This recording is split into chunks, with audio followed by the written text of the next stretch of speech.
Hi there, Mark here again, and welcome to the first part of my build of the awesome looking Tyrrell P34, which is on the Tamiya F103 6-wheel chassis, sponge tyre specification. So let's jump straight into it. Step 1 is just charging the battery, so we'll skip that. The first real step is step 2, which is the uprights, and you need to open parts bag A. And as for every step, I'll just start off by matching up all the parts in the parts list on the side here. It's all scale 1 to 1, and you can't go wrong. First thing to do is get your 5mm ball connector, put on the tiny little spring washer, and screw it into that hole there in the upright. Don't tighten it up yet. Get your 3x20 shaft, and that goes into the hole in the upright. And you need to set this equidistant so it shows 4.5mm sticking out each side. So basically just do that by eye so it looks about the same at each end. And of course you can match it up to the diagram just to check that you've got it right. Okay, so that looks about right to me, so get your box spanner and just give that a good nip up. It's as simple as that. Make 3 more. And the other part to this step is making up the tie rods. So you need to get your threaded bar, which is 3x32mm, and then you've got 2 of these MA13s, which are your ball connectors or your ball ends. And you just simply screw one onto each end of that bar, screw it up against each other. Again, match it up to the diagram. This is 1 to 1. Make sure you've got it the right length, and make up 2 of those, like so. And that's the end of step 2. Step 3 is a piece of cake. It's simply connecting that tie rod onto the uprights. So make sure you've got the alignment of your parts right of these uprights as it shows in the diagram, and then just pop on the ball end onto each of those uprights. Easy to press it down on the bench, and yeah, should look like that when you've done. And do the same with the other 2 uprights, like so. Step 4 is making up the front chassis. Make sure you get your chassis plate and align it as it is in the diagram. You've got these 2 holes here pointing towards you. Get your 20mm long screw, push it up through that hole there. You've got your aluminium post, pop that over the top of the screw, and it's simply a 3mm nut on there to hold that spacer in place. Just get that tightened up, and do exactly the same in these other 3 holes. Like so, and it should look like this when you're finished. Now step 5 looks a bit fiddlier, so first thing I think we're going to do here, we're going to attach the steering. So get the 4 3mm washers. I'm going to put those on the screws that's sticking up there. Do that first. So that's the 4 washers in place. Get one of your upright assemblies, and you just put the bottom of the shaft into the holes, like so. So when the uprights are in place, what you need to do is get these tiny little black coil springs. Don't drop one. I just did. It took me ages to find it again. And you pop that over the top of each of those spindles in the uprights. I told you this was going to be tricky. And now we've got to get this top plate on to the screw holes there, to the screws I should say, and then hopefully those posts in the uprights, yeah, should pop through. Just try and hold that in place. Then it's the black body mount, goes onto this screw here at the front, and then a flange nut to the one at the back. So do that flange nut up, but the body post needs to be aligned correctly so that the hole points from front to back, like so. But as you see, I've just done this up and my hole's aligned 90 degrees off, so what I'm going to have to do is loosen off the screw under here and trying to get this in the right position. Okay, like I said, so I just have to slacken that screw off and line the hole up like so. You might just be able to see there, so it's in the right position, and then tighten the 3mm screw back up again. And now we're going to have to repeat that whole procedure exactly the same for the other side. And it should look like this when you're finished. You see your steering works both sides, and you might just be able to see there's that tiny bit of suspension movement you've got with those little springs. On to step 6, which is the upper deck, and time to open up parts bag B. And I gotta tell you, there are a lot of parts in this bag. You need the 2 body posts, part D11 off the D parts tree, 3mm O-ring, and that just pops over the bottom of the post. Make sure you seat it right down against that flange. Do 2. Get your upper deck, and I'm going to put this part in first, which is MB27, the friction damper pole. There it is. We pop that through this square hole. In fact, I'm going to have to screw it in because it's so tight. And then it's a 4mm nut that goes on the bottom of that, on the other side there. Then you've got this part MB36, which says is an antenna stay, and that is in the parts bag. And this 3x8 screw, if you can see, is with a real kind of flat head on it. That's MB2. And that goes in from underneath and secured with a 3mm nut. Like so, and it does show in the diagram to make sure that the holes line up. So I'm just going to pop in this spare screw just to make sure it is lined up, and then just give that a nip up. Take that back out. 3x10 screw goes through this hole here, attached with a 3mm flange nut, like that. Then get your D11 posts, and they go into these holes here. Make sure your holes are lined up correctly and secure with an R-pin, and obviously fit the other one to the other side. And that, my friends, is the end of step 6. Okay, so on to step 7, which is the battery holder, and time to get the thread lock out, because you've got to make up 2 of these units, which are the actual holders, I think, for the end of the battery. And as it shows here, you need to put your thread lock on these little 3x8 very flat-headed screws, if you can see there. So what I'm going to do, I'm going to get a toothpick, get a bit of thread lock on the end. Then you've got the 4 aluminium battery posts, the 2 long ones, the 2 shorter ones. And what I'm going to do is I'm going to put some thread lock inside onto that thread so I don't get it all over the FRP. You don't need too much, and then what you can do is just simply wipe away any excess that's on the end there, and you won't, as I said, get any thread lock onto that FRP plate.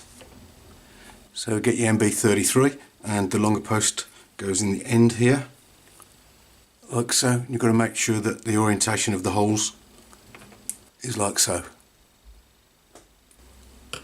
Just nip that up with my screwdriver. The other longer post goes on the other end. Again, making sure the holes are in the right direction. And then the shorter posts go in the middle. They don't have any holes in them, so yeah, you can do them up any way you like. Just put the last one on. And as I said, make 2. Next you need your T-bar plate. Make sure the countersunks are underneath. And we're going to fit part D1 onto this hole here. But first of all, you need the little dark 3mm lock nut, and it needs to pop in that hole in the middle. And it is a hex shaped hole, if you can see there, and the thread locking part is just sticking out. Then you need a 3x12 countersunk screw. Pop it from underneath, and then a black 3mm O-ring goes over that. Then part D1, we need to screw into that lock nut. But because you're tightening up onto that O-ring, you've got to make sure you don't do it up all the way. You need to leave about 1.5mm of that screw sticking out of the lock nut, as it shows in the diagram here. Then it's the same procedure for fitting part D8. Put your lock nut in the middle. The other 3x12 self-tapper goes from underneath in that hole. Put your black O-ring over that, and then part D8 goes on in that orientation. You just screw that up, and again, don't screw it all the way up. Make sure there's about 1.5mm of that screw extending through the lock nut. And I think those O-rings are to allow some kind of movement for vibration maybe or something, but yeah, obviously they need to be able to move freely. And it's simply a case of getting the end pieces, popping those up through the holes there, and then popping the MB20 snap pins as it called them, or R pins as I call them, just to hold that on. And the same for the other side, and it should look like that when you're finished. Step 8 is assembling the motor mount, and for that you need all the C parts, C1, 2, 3 and 4, and it shows you how they go together there, and you're going to need 12 3x12 self-tapping screws. I don't think I can do this on camera because it's going to be really awkward, so I'll just put it together and show you what it looks like. Okay, so there it is assembled, and if you just look at the orientation of the parts there, you see how it all goes together. Making sure you've got this flat here on part C1 to the left hand side as you look at it. Now we've got to get this mounted onto that T-bar plate. You can see the 4 holes, and for that we're going to use again self-tappers, but they are countersunk 3x10 self-tappers, obviously one in each of these holes. And this is what it looks like when it's finished. Step 9 is attaching the upper deck, and for that you're going to need the main chassis piece, and it says put some foam on. I don't know if you can see on there, just about see the foam. It tells you to put on 9x15 cut pieces, one there, and 2 on this top plate here. You're going to need MB28, which is your lower damper mount aluminium piece, and into that you need to put your 5mm ball joint. Again, that's like the darker metal, and it doesn't say to use any thread lock on this, so I won't be doing that. 3x8 countersunk machine screw is going to fix into the bottom of that through the chassis plate, through this middle hole here, and we'll screw that post onto it. And now I'm going to make sure I can tighten that ball joint up properly with a screwdriver into the screw at the bottom. Then your 4 3x35mm countersunk screws got to go into those 4 holes in the fork here. Don't know if there's an easy way of doing this, but you can only find out by trying, I suppose. Now I've got this assembly, I'm going to try and get it onto those 4 screws somehow. Well, I've got 2 in. I think it can be easier just to take these back out, line that top part up. Yeah, that's easier, and just pop those screws through. And, get it down onto the bench. Then the top plate should sit over those same 4 screws, like that. And we just hold it all together, these 4 3mm nuts that will just go onto the top of those 4 screws. Okay, so that's all the nuts on. It should look like that at the end of this step, and yeah, on to the next one. Now I see what those O-rings were for under these 2 middle screws here. They allow the side-to-side movement of the rear gearbox. Obviously with the rear wheels going to be mounted here, allows the wheels to move side to side, and you've got the up and down movement provided by the flexibility of the FRP. Very clever. Step 10 is attaching the rear shaft, which is this thing, this huge solid steel bar. You can see there's a flat there and a flat like that, so you need it in that orientation. Your 2 1260 bearings, one goes in each side of the motor housing, like so. Insert the shaft. It's a nice tight fit. Then get your diff joint, and what I'm going to do is just get the tiny little grub screw you might be able to see there. Just start it off in the hole there. Place that over the shaft with the grub screw pointing up and that flat pointing up. Push it right in and then tighten up that grub screw. And get your wheel stopper, which is this part, and again put the grub screw into the hole, get it started. Place that on the other end of the shaft, and that grub screw is going to fit onto that flat. Just make sure it spins freely, but there's no side to side play with the axle, and then I'll just nip that up. Step 11 is attaching the motor. It just says here temporarily secure the motor to the front of the motor mount slot, so that's what I'm going to do. First of all, we're going to get this in place. It's a bit tight. You've got to make sure you've got those wires bent down to get it in, but yeah, sits snugly in place. Try and get the holes lined up in the motor with the holes in the plastic plate there. Then we've got a motor plate and two 3x10 machine screws, so we've got to get these in here, and now I'm going to try and get those into the holes in the motor. Well, that's the first one. I think it's gone into the hole. Try and do it by feel. Get the other one in. Yeah, that's in. It's not that difficult, so I won't tighten this up fully. But yeah, so that's now mounted, and you can see we can adjust later on. In step 12, we're going to build up and then install the friction damper. So I think first off, we're going to get the post itself, which is this piece here. Pop on the small spring. Plastic part D2. Make sure you get it with the little lip here on the inside pointing downwards.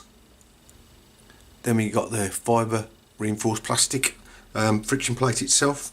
Just pop that over. It doesn't matter how it goes at the moment. The other plastic part D2, this time with that lip pointing upwards. The other spring. And then it says the damper post nut. Well, it isn't actually a nut. It's just a round aluminium part with a thread in it, but as you can see there's like a countersink that needs to point downwards onto the spring, and it shows here leaving 4mm of the thread showing. That seems very sloppy at the moment, so I think we can adjust that up later to give a bit of friction. Then you've got your black 5mm ball connector, goes through that single hole there, and we attach that with this really slim 3mm lock nut. I need a couple of box wrenches to do that one up. There it is finished, so now we just get it on the chassis. We've got to pop it onto that post there. Slides over. And into these two holes here you've got a 3x12 self-tapping screw, and then you've got this aluminium spacer, part MB12, that goes underneath. So this could be a bit tricky. Making sure not to lose the spacer that goes underneath there. Okay, so that wasn't too bad. Got them in place now. You can see the spacers underneath that plate. Just get these done up. Okay, there it is finished, and you can see that that's how it works. As you turn that nut to tighten up, add some tension onto these plates, and it will grip that plate a little bit, hopefully, and add a bit of friction. Step 13 is attaching the damper. Well, obviously it's not a damper because there's no damping in it, it's just a spring, but hey, you need part D9, which is the little clip, and part D5, which is the top part, and D9 clips on, and there is, I don't know if you can see, there's a tiny little groove at the top, and you want the lip pointing upwards. Just pop that on like so. You can just see that. Your damper spring, pop that over. Damper, see, I call it a damper again. And you've got plastic part D6, and that just pushes up inside part D5, and that's it. A bit of a spring, and now without dropping it all apart, we've got to clip it onto the ball joints on the damper plate here, and the posts on the chassis. So that was hard to press on. I don't think I can get this one on by hand without a pair of pliers. No. Okay, so pair of pliers it is. Yep, that took a bit of force, but yeah, so basically that's it doing its job. Step 14, we're going to attach the huge plastic bumper, and we're going to fit on the steering mechanism to the chassis. So make sure your bumper has got the countersinks pointing down or underneath. You've got your 4mm countersunk screw, which is 10mm long, that goes right at the front in the big hole. You might just be able to see it there, and that's held on by that bigger 4mm flange nut. And then through the two holes at the back you've got these two tiny 3x6 countersunk machine screws and go through the two other holes here. Just hold them in place, turn it over, and you got your two little 3mm just plain nuts, and I've put some thread lock on those threads as it shows in the instructions. And yeah, just get these tightened up. And I've got to say that those threads barely catch onto those nuts. I don't like that at all, but that's what's supplied with the kit, so that's how it's going to be. So finishing step 14, as I said, is attaching the steering mechanism. Make sure you've got these two holes at the front. I think it won't go on any other way because you've got two holes there at the back that we're going to screw into, and the one at the front. I think that's 4mm and 2 3mm. So get that lined up. I see what those holes are for now. They're for spacing for the nuts for the bumper. So your 4mm thick countersunk screw through that hole at the front. And obviously your 4mm flange nut holds that in place. Got your 3x8 countersunk screw. Again, pop that through the hole underneath. And the second one, hold those in position while you turn it over. And it's just 2 3mm flange nuts for those two screws. And this time we've got plenty of the thread engaging in the threads in the nuts. Just to note, these 4mm countersunk screws are hex heads. I don't know why nothing else is on the kit really. I think there might be one or two. So you do get the Allen key provided though. And to finish off, you just need your two 4mm brass ball joints, and they're going to go in for the steering at the back there, and it shows in the front hole. So that'll be one in this hole, like that, and the other one in the same position on the other side. Right, don't go crazy tightening that because you've got a lot of leverage if you're using this wrench, and it is into plastic. So there we go. That, my friends, is where I've got to so far. Just zoom out, and yeah, so there you go. It's starting to look a little bit like a chassis now, but we've come far enough. I think I've spent far too long going on this video. We'll call it to a close now, and hopefully you'll join me on part 2. Thanks for watching. Bye.